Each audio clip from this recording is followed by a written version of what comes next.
Humawak si Tatiana sa kanyang batok nung nakaraan pa siya kinikilabutan. Pakiramdam niya merong matang nakatingin sa kanya at nakamasid sa bawat galaw niya. Miss Tatiana, ayos ka lang po ba? Nag-aalalang tanong ni Camila nang makita itong napapangiwi habang nakahawak sa likod. Ayos lang ako, Miss De La Cuesta. Ganito talaga kapag tumatanda, madalas na sumasakit ang likuran. Inalalaya niya itong maupo. Mabuti pa ibigyan kita ng masahe, Miss Tatiana. Saan ba banda ang masakit? Ganito ang ginagawa niya noon kapag masakit ang likod ng nanay niya. Binibigyan niya ito ng masahe sa likuran. Ayos ka lang ba, Mrs. De La Cuesta? Tanong na matanda nang mapansin ang pananahimik niya. Ah, opo. Naalala ko lang kasi ang nanay ko. Madalas ko kasi siyang bigyan ng masahe noong hindi pa niya kami iniiwan ni Ate Emma. Malungkot siyang bumuntong hininga. Bigla ko lang po silang na-miss. Hindi ko rin po maiwasan ang malungkot dahil iniwan na nga ako ni nanay. Iniwan pa ako ni Ate Emma. Tapos hindi ko pa pwedeng alagaan si Ashton dahil hindi naman akong tunay niyang ina. Mabuti na lang at nasa tabi niya si Jovito kung hindi baka nalunod na siya sa lungkot. Huwag kang malungkot, Mrs. De La Cuesta. Naniniwala ko na makikita pa kayo ng nanay mo. Hindi ba't ang sabi mo ay umalis lamang siya? Tsak na babalik siya. Hindi lamang dahil anak ka niya kundi dahil mahal ka niya. Napangiti siya sa sinabi nito. Tama, babalik ang nanay niya. Hindi man ngayon ay darating din ang araw na yon. Matapos si masahe ay kumuha siya ng fresh milk at nagsalin sa baso para ibigay dito. Naalala niya bigla si Manong Hardenero. Siya nga pala, Miss Tatiana, matagal na po ba kayo magnobyo ni Manong Hardenero? Ang sweet naman po ng jowa mo. Kahit malayo, dinadalaw ka po niya. Naibugan itong gatas na iniinom. Mukhang naalala si Miss Tatiana ang jowa nito kaya ito nasamid. Hayes, ang sweet naman. Ano bang sinasabi mo diyang bata ka? Hindi ko nobyo si... Tumikim ito at umayos ng upo. Hindi ko siya nobyo katulad ng iniisip mo. Paliwanag pa nitong namumutla ang muka. Mukhang natakot yata to. Bakit naman tumatatakot kay Manong Hardenero? Akala niya magnobyo ang dalawa. Bakit kaya nagpunta siya dito nung nakaraan? Tapos todo forma pa siya. Kanina naman siya magpapapogi, di ba? Hindi kaya isa sa mga tauhan dito? Kumibot-kibot ang labi ni Miss Tatiana kasabay ng kilay nito na iginuhit lang ng ballpen. Nagpipigil lamang ito na huwag siyang tuktukan sa ulo. Basta, hindi ko siya nobyo. Wika nito bago siya iniwan. Napahawak siya sa batok. Pakiramdam niya na naman ay nakatingin sa kanya. Habang naghihintay sa living room kay Jovito, ay pinatay niya lahat ng ilaw. Gusto niya kasing gulatin ng asawa niya pagdating nito. Umalis ito at nagpunta sa lolo nito. Hindi na siya sumama dahil sa totoo lang, ay natatakot siyang makita ang lolo nito. Hindi pa siya handa. Natatakot kasi siya na baka mas demonyo pa to kay Jovito.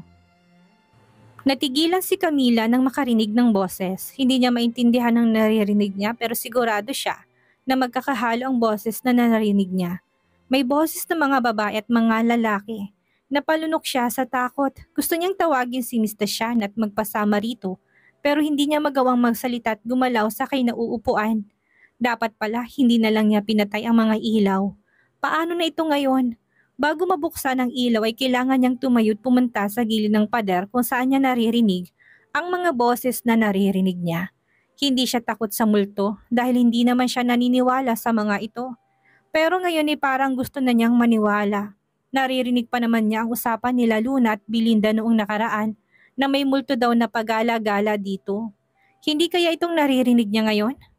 Pinahid ni Camila ang pawis sa noon niya. Kahit pawis niya ay malamig, pati yata laway niya ay nanlalamig na sa takot.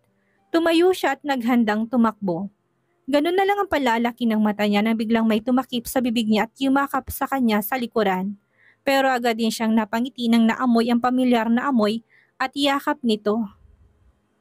Si Jovito, hinarap siya nito. Pumalibot ang matipunong braso nito sa bewang niya at saka siya inangat na walang kahirap-hirap para abutin ang labi niya. I miss you, wife. Paus na bulong nito. I miss you too, habi ko. Aniya na todo ngiti rito sabay na bumukas ang ilaw. Sinasabi na nga ba namin na may jowa ka na kaya napanganga sila Belinda at Luna. Muntik nang lumuwa ang mata ng mga ito. Kabilang sina Limuel at Kent na makitang nakapulupot na braso ni Jovito sa bewang niya. Mr. Z? Namumutla pang mga ito na parang nakakita ng multo. Nataranta siya na maglabas ng baril ang asawa niya tinutok sa mga kaibigan niya. Muntik na silang maihi sa takot. "Why are you scolding my wife?" Yumakap siya sa bewang ng asawa niya. "Habi, pasensyahan mo na sila. Ganito talaga kami at normal lang sa amin ang magganituhan." "Habi daw?" Nanginginig ang boses na siniko ni Luna si Belinda. Wife daw?" Ganting siko naman ni Belinda kay Luna. "Magpahinga ka na sa taas, Habi. Kakausapin ko lang sila." Malambing na hinalikan ni Camila si Jovito sa labi na ikinanganga ng apat habang nakatingin sa kanila. "Huwag kang magtagal, ani Jovito at gumanti ng halik sa kanya. Napangangan na naman ang apat. Nang makaalis si Jovito ay bumaling siya sa mga ito. Mga walang hiya, sigurado ng apat na itong inaalala niya ang mga multo kanina. Ibig sabihin ay sinusundan siya nito noong nakaraan pa. "Hoy, kayong apat, bakit para kayong multong sunod ng sunod? Alam niyo na ba na muntik na akong atakihin dahil sa takot na pinagagawa niyo?" Sikmat niya sa apat. Natampal niya ang noo, mukhang inatake na yata sa pusong apat dahil nakatulala lang ang mga ito habang nakanganga pa. "Bakit nagsinungaling kayo sa akin?" Pinanangkita niya ito ng mga mata nang maalalang mga sinabi nito sa kanya. "Ang sabi niyo sa akin ay nagkaroon ng apat na asawang asawa ko at panglima ako. Sinabi niyo rin sa akin na namatay silang apat dahil pinatay sila ng asawa ko. Bakit kayo nagsinungaling? Alam niyo ba na ilang beses kong kinumbinsi ang asawa ko na huwag kayong parusahan? Hindi niya alam kung bakit nagsinungaling sa kanya ang mga ito. Pero naniniwala siya na may dahilan ang mga ito sa kanya. Sabihin niyo sa akin ng totoo, bakit nagsinungaling kayo? Huwag niyo sabihin sa akin na trip niyo lang iyon at narinig sa iba dahil hindi ako naniniwala. Sinabi niyo ba yon dahil gusto niyo akong takutin para umalis ako dito? O baka naman gusto niyo akong mamatay sa takot?"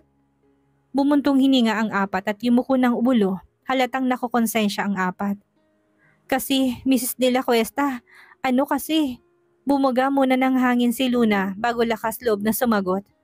"Si Miss Tatiana pong nag-utos sa amin, Mrs. De La Cuesta. Sumunod lang po kami sa utos niya." Napaawang ang labi ni Camila sa narinig. Si Miss Tatiana? Pero bakit? Ano ang dahilan nito? Bakit ito mag-uutos na sabihan siya ng mga ganoong bagay? Gusto ba nitong takutin siya? Kung yun nga ang dahilan, bakit naman? Lahat ay tumingin ng tumikim si Miss Tatiana. Mukhang kanina pa ito nakikinig sa kanila. "Iwan niyo na muna kami ni Miss De La Cuesta." Utos nito. Nang umalis ng apat ay lumapit sa kanya ito at lumuhod. Lalaki ang mata niya. "Miss Tatiana, ano ba yan? Ano bang ginagawa mo? Tumayo po kayo dyan." Inalalayan niya itong tumayo. "Alam ko na nagtataka kayo sa ipinagawa ko, Mrs. De La Cuesta. Ang totoo po niyan ay inutos ko rin ang lahat ng ito sa mga naunang fiancé ni Mr. Z." Bunyag nito. Namilog ang mata niya. "Po, bakit yun naman po ginawa yun?" Nagtatakang tanong niya. "Gusto lang naming malaman kung anong magiging pasya ng mga babaeng napipintong maging asawa ni Mr. Z. Akala namin ay katulad ng mga naunang fiancé ni Mr. Z ay babaliwalain mo ang takot at ibubuwis mong buhay mo para lamang akitin at maikasal sa katulad ni Mr. Z." Ngumiti ng makahulugan si Miss Tatiana. "Pero hindi namin inaasahan na aayawan mong isang katulad ni Mr. Z. Hindi ka naghahangad ng kapangyarihan. Hindi kami nagtataka kung bakit kahit si Mr. Z ay nagustuhan ka una pa lang. Dahil ikaw ang kauna-unahang babaeng hindi siya tiningnan na puno ng paghanga." Nalukot ang mukha niya. Naalala ni Camila ang mukha niya nung una niya itong nakitang guwapong-gwapo siya rito. Kaso nakakatakot ang aura nito. Sino ba naman ang hindi matatakot dito? Mukha itong kampon ng kadiliman. Isip-isip niya na natatawa. Napanguso siya habang naglalakad paakyat sa kwarto nila ni Jovito. Hindi siya makapaniwala na si Miss Tatiana pala ang may kagagawan ng pagsisinungaling nila Luna. Halos araw-araw siyang takot nung mga panahon na yon, tapos hindi naman pala totoo ang mga iyon. Hay naku, kung may totoong kilay lang talaga itong si Miss Tatiana, baka binubot na niya ito isa-isa. Napahinto siya sa paglalakad. "Gusto lang naming malaman." "Namin? Ibig sabihin ay may kasama ito? Sino naman kaya ito? Si Jovito ba? O baka naman ang lolo nito?" Napahawak si Camila sa baba habang naniningkit ang mata. Kung ganon, itinitingnan nito kung papasa siya sa pagsubok nito. Pero paano kung hindi itong namin ang tinutukoy ni Miss Tatiana at si Silvito pala? Nagkibit balikat na lang si Camila. Kahit sino pang sumubok sa pagmamahala nila ni Silvito, hindi siya magpapatalo. Walang sino man ang makakapagpahiwalay sa kanilang dalawa ng asawa niya. Malapit na ako, habi ko. Malakas niyang sigaw pagkapasok pa lamang niya sa kwarto. Kanina pa siya hindi mapakalit palakad-lakad. Iniisip niya kasi kung anong magandang iregalo kay Jovito. Gusto niya sana yung siya mismong bumili at nanggaling sa kanyang pinangbili niya. Yung tipong pinaghirapan niya talaga. Mrs. De La Cuesta, baka pwedeng maupo ka na muna. Kanina pa kami nahihilo sa iyo eh. Ano ba kasi ang problema mo at kanina ka pa rin dyan na hindi mapakali? Napapakamot na lang sa ulo na tanong ni Luna sa kanya. Oo nga, magsabi ka lang at baka makatulong kami. Huwag mo lang kaming uutangan ha? Mabilis na dugtong nito. Napangiwi siya. Ah, ang totoo kasi ay naisip niya na yon kanina. Ganito kasi yon, mot-mot na namin ng asawa ko at gusto ko na sanang regaluhan siya. Alam niyo na, ng regalo na galing sa sarili kong pera at ako mismong bumili. Ang kaso wala naman ako sariling pera. Saka paano ako makakabili ng regalo para sa kanya kung nandito ako sa isla, hindi ba? Mahaba niyang litanya. Kumunot ang noo niya nang mapansing nakakunot lang ang noo ng dalawa. Hoy, kausapin niyo naman ako. Kumamot sa kilay si Luna. Ano yung mot-mot, mutain, mutant? Inismeran niya ito. May nobyo ka na pero hindi mo alam yung mot-mot. Mansari yun, Luna. Mukhang hindi yata nagsa-celebrate at si Limuel ng mot-mot. Nagkatinginan ng dalawa at sabay na pa. Ah, ano? Nalaki ang matang bulalas ng dalawang plano niya. Mrs. De La Cuesta naman, hindi mo kailangan magpakahirap para magkapera. Sobrang yaman ng asawa mo. Isang pitik mo lang siguradong nariyan ang lahat ng kailangan mo nang walang kahirap-hirap. Napabuntong hininga siya. Alam ko naman yun, pero intindihin niya naman ako. Ang gusto ko lang naman ay yung sa akin mismo galing at hindi sa pera niya. Saka gusto ko talaga kasi na akong pipili para mas espesyal, hindi ba? Napailing-iling na lang ang dalawa habang nakatingin sa kanya. Paano mangyayari yun kung nandito ka sa isla? Napalunok si Belinda nang makitang kakaibang ngiti niya sa labi. Naku, Mrs. De La Cuesta, akong natatakot sa ngiti mong yan eh. Mabilis na tumango si Luna, maski ako kinakabahan. Hindi mo naman siguro iniisip na tumakas. Napapalunok pa nitong tanong. Bakit naman ako tatakas? Aniya na may malaking ngiti sa labi. We are going to attend on a Mafia Grand Ball in the next 3 weeks and I want you to come with me. Mas kampante akong kasama ka kaysa ang naiiwan ka na mag-isa. Napatigil si Camila pagsubo ng marinig ang sinabi ni Jovito. Talaga? Isasama mo ko? Namimilog ang matang tanong niya. Nang tumango ito ay napatayo siya sa tuwa at nakangiting yumakap sa leg nito at hinalikan ito sa pisngi. Thank you, habi ko. Yes, magagawa na niya ang plano niya. Para sa mot-mot nila ay gagawin niya ito. Natigilan siya at napatitig sa mukha ng asawa. Napansin niya na namumula ang tenga nito habang napapahawak sa labi. Tinusok niya ang pisngi nito. Ayos ka lang? Namumula ka oh? Nilapit niyang bibig sa tenga nito at bumulong. Ilabas mo na yan habang maaga pa. Huwag mong pigilan dahil masakit yan sa tiyan. Mukhang taing-taing na ito kanina pa. Nabigla siya nang hawakan itong kamay niya at tinapat sa dibdib nito. Silly, I'm not blushing because of that. Iniwas itong mata na tila nahihiya sa kanya. Ito lang talagang epekto mo sa akin. Dapat alam mo na yan ngayon. Huwag mo sabing hindi mo napapansin ang bagay na yon.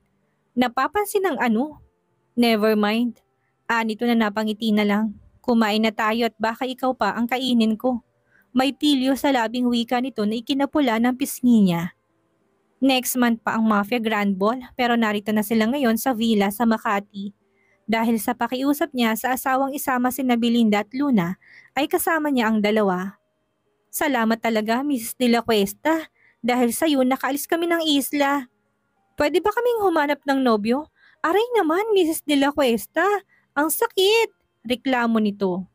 Hoy, nakalimutan mo yata na may boyfriend kang kalbong na iwan sa isla.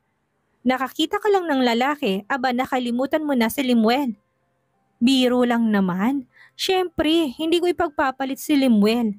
Kahit kalbo na yun, love ko pa rin siya.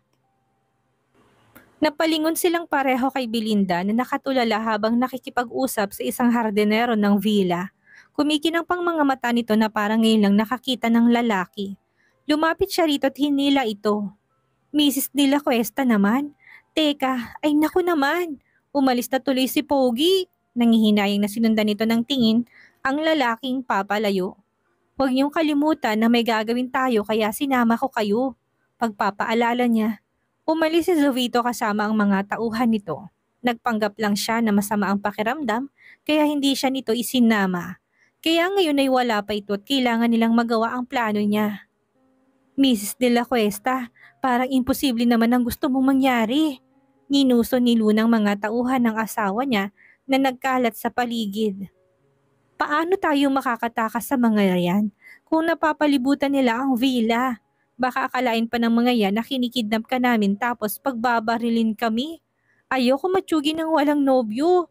Yakap-yakap ang sariling wika ni Belinda. Napakamot siya sa ulo. Oo nga, paano sila makakaalis nito?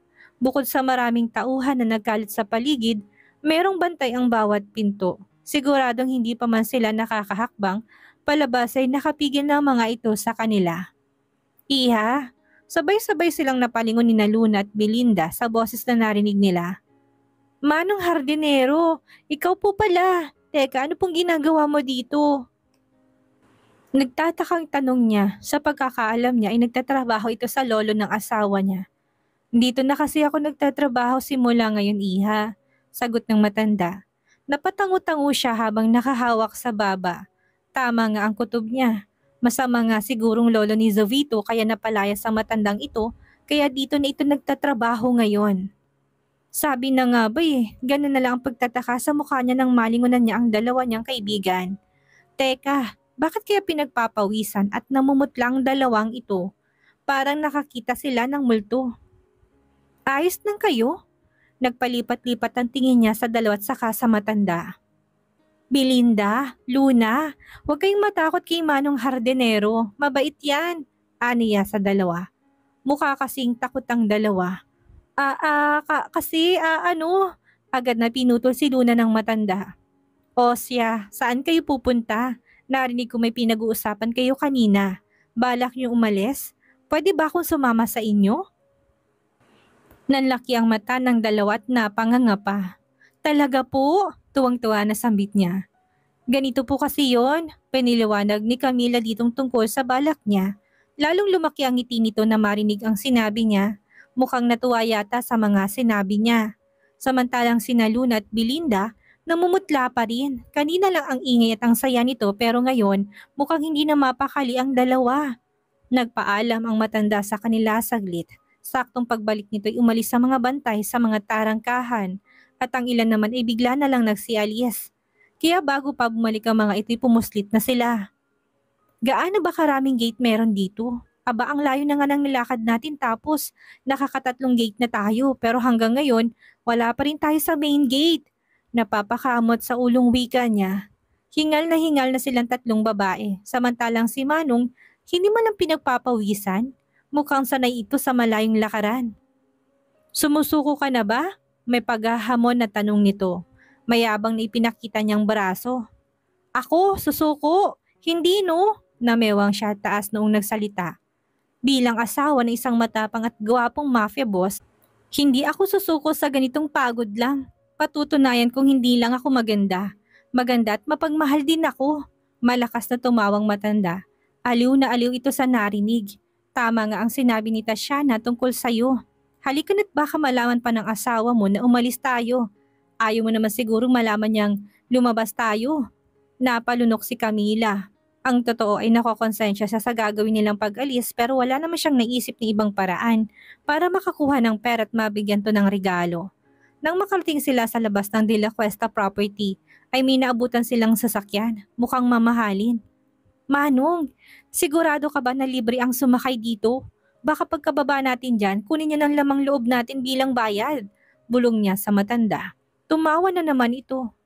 Aba, kanina pa niya napapansin na panay ang tawa nito. Anong nakakatawa? May nakakatawa ba? Huwag kang mag-alala, iha. Umaayon lang ang lahat sa'yo dahil isa kang espesyal na tao. Makahulugan itong turan. O siya, ano pang hinihintay natin? Sumakay na tayo at nang makaalis na tayo sa lugar na ito. Hindi nakaligtas sa kanya ang pagyuko ng may edad na driver sa matanda. Tanda na ito ay nagbigay galang. Yumuko din ito sa kanya. Excited na sumakay siya sa sasakyan. Hinila niya sina Luna at Belinda para tabihan siya. Gusto mo bang tulungan kita para kumita ka ng pera? Tanong ng matanda pagkalipas ng ilang sandali. Mabilis na tumango siya. Sa tingin mo kikita ako ng pambili ng regalo dyan? Tatanggi pa ba siya? Ang totoo ay balak niyang magpunta sa kakilala niyang may pwesto sa palengke para mag-extra. Doon siya palagi nag-extra kapag wala siyang mapasukan ng iba. Kahit papaano ay dagdag kita rin yon. Kahit pagod sa pagtitinda at paghahatid ng mga order ng karne sa bawat karinderya ay pwede na yon basta makaipon lang siya ng pambili ng regalo. Kahit mura lang, basta sa kanya galing at sa puso niya. Sana ay magustuhan ng asawa niya. Sige, maiwan ko na kayo. Lumapit ang matanda sa kanya, tinawakan siya sa ulo't ginulo ang buhok niya. Kahit matanda na ito'y matangkad pa rin. Hindi man lang kumuba ang buto sa likuran. Ano kayang gatas nito? Maitanong nga para masabi kay Miss Tashiana. Natutuwa ako dahil nakikita kong malayo ng tinakbo ng relasyon na meron kayo ngayon. Totoo nga ang kasabihan na kahit gaano katigas ay napapalambot din. Makahulugan pa nitong sabi. Bago umalis ay nag-shh pa ito kina Luna at Belinda, kaya lalo siyang nagtaka. Shh! Para saan? Mrs. De La Cuesta, kami na lang ang magbibigay ng mga flyers. Umupo ka na lang dyan sa bench. Nagpalinga-linga si Luna. Paano mo nga pala nakilala si Sir? Ibig kong sabihin, yung matandang lalaki. Hindi niya ba nabanggit sa'yo na ano siya ni? Mahina niya itong hinampas sa braso. Ano ka ba? Hindi daw sila magjowa ni Miss Tashiana. Akala ko din nung una magkasintahan sila, pero hindi pala. Chismis niya. Nakangiwing nagkatinginan ang dalawa habang napapalunok pa. Tumingin sila sa mascot na isusuot nila, isa itong bee mascot. Siguradong sobrang init sa loob nito, pero ayos lang, magtitiis siya. Ang importante sa bawat maubos nilang 500 pieces ay meron din silang 500 pesos. Dati kapag nagbibigay siya ng ganito, nakaraming flyers ay 5 pesos lang ang makukuha niyang commission. Pero ngayon parang piso kada isa. Nakapagtataka dahil ang laki. Pero ayos na rin ito dahil ibig sabihin ay malaki ang kikitain nila. Sir, sigurado ka ba na hayaan mo siyang narito sa labas at magbigay ng mga flyers na yan? Siguradong magagalit si Mr. Z kapag nalaman niya na hinayaan mong gawin niya ng asawa niya. Iiling-iling na pakali ni Butler Juan habang nakatingin kay Camila. 2 oras na ito nagbibigay ng flyers. Nakaupo ito sa bench habang nagpupunas ng pawis kasama ang 2 babae.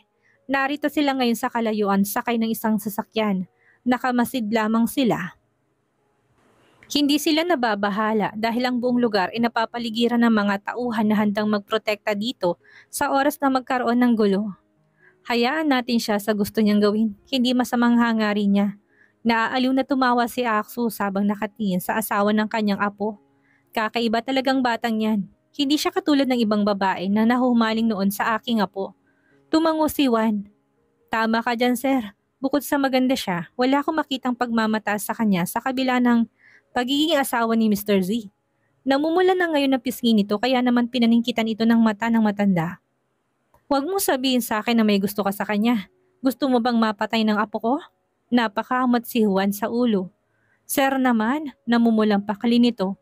Hindi tumanggi, hindi rin umamin. Nalaki ang mata nilang pareho na makitang may humablot sa kwintas na suot ni Camila. Lumabas sila ng sasakyan. Handa na sana silang lapitan ng mga ito pero napahinto sila nang makitang sinabunutan ni Camila ang lalaki.